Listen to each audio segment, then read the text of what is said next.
hope you are well and healthy. It has been quite a good time since I posted my last video. I'm dealing with different projects at the moment. My husband and I, we bought a house in countryside, and we are going there every weekend for DIY.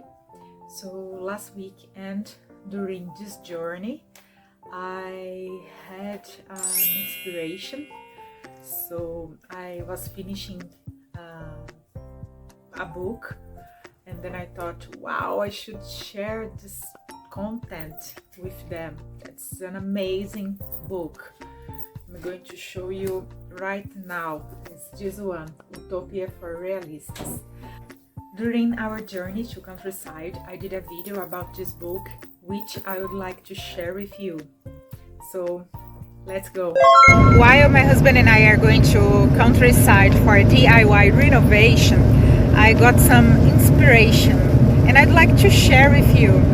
First, I'd like to share with you this book that I have finished reading from Rutger Bregman.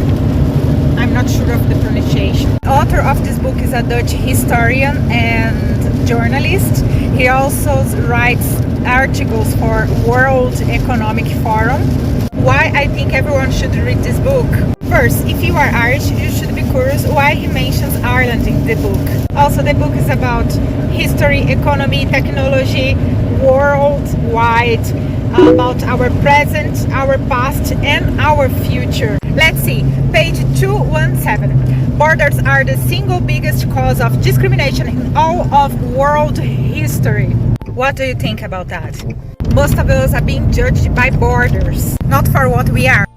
Okay, what he says for me makes sense, and I don't think he's exaggerating. I can explain you why from my experience. So let's see. My cousin's husband is a professor and scientist in Brazil. Both of them are Brazilians. He did his PhD in US. He speaks English fluently. He's a nerd, super smart. So while he was working in Brazil, he got a postdoctor for free in UK. So he wouldn't need to pay for the course or any expense. Actually, he would be paid to study there for 1 year. With my cousin, and his wife, both Brazilians. The system in UK is very strict, was very strict with them. One of the things he need to show UK, a letter from his job and a letter from his mom, saying that he would go back to Brazil. So now, what do you think about that? If he was from Switzerland, Canada, US, do you think they would be treated like that? Do you? And I can't even judge you for thinking like that, judging people by borders. Because the same media that spread news saying racism is bad, we shouldn't be racist, and people that are racist are stupid, blah blah blah. On the other hand, they are spreading racism every day in the news. So if you watch news every day, things get in our minds automatically. I'm not saying you should stop watching news. What I mean is that we should be more open-minded and look for other sources of information, like books, articles. And you, are you prepared to open your mind? I hope you have enjoyed the video. So another interesting point that the author discussed in this book is that we are more globalized than ever.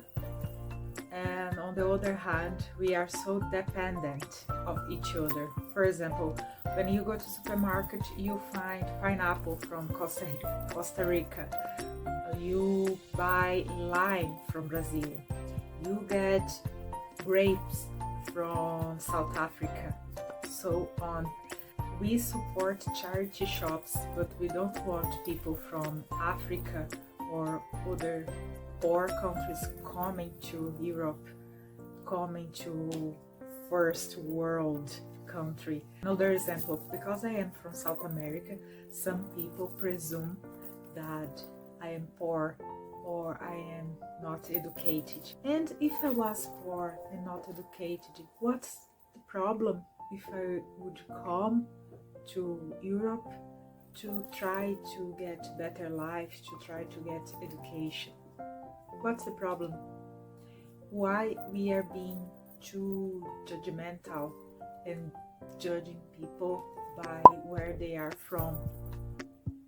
Them, or most of us, are not well informed, and as I mentioned during the video, we need to look for more sources of information. And if we absorb news every day, we create an image, or in our mind we can be too attached to superficial content, and we can create ideas based on weak information. From my point of view, we need to be more critical. And other thing we can find in the book, as Oscar Wilde said, this content is the first step in the progress of a man or a nation.